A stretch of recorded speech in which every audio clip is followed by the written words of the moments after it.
Iran যুক্তরাষ্ট্র যুদ্ধ এখন আটকে আছে হরমুজ প্রণালী সচল হওয়ার ওপর।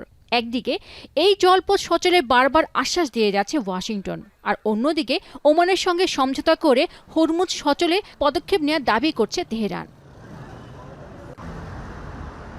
এরই মধ্যে হরমুজ ইস্যুতে ইরান ও ওমানের সঙ্গে যুক্তরাষ্ট্রের আলোচনায় অগ্রগতি হয়েছে বলে মন্তব্য করেছেন মার্কিন পররাষ্ট্রমন্ত্রী মার্কো রুবিও। তবে বিষয়টি চূড়ান্ত হতে আরও কয়েকদিন সময় প্রয়োজন বলেও জানান তিনি।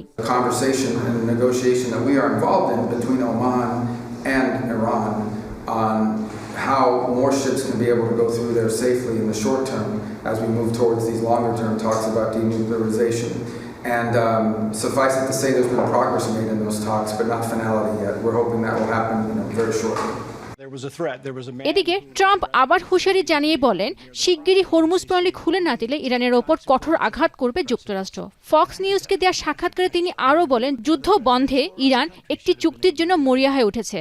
The strait's going to be open very soon, or they're going to get hit very hard, and then the strait's going to be open.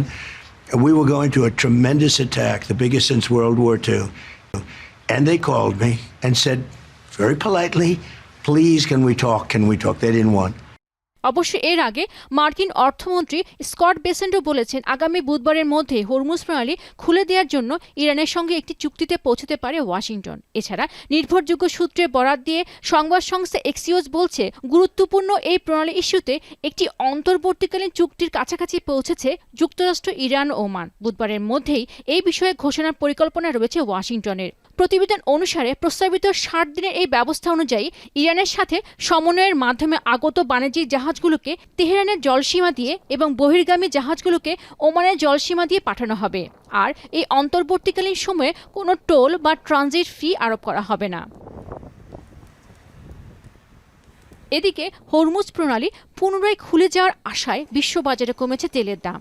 বৈশ্বিক বাজারে অপরিশোধিত জ্বালানি তেলের দাম প্রায় 5% কমে ব্যারেল প্রতি $80 নিচে নেমে এসেছে, যা গেল 3 সপ্তাহের মধ্যে সর্বনিম্ন। পেনুকা সুলতানা, এখন বিশ্ব।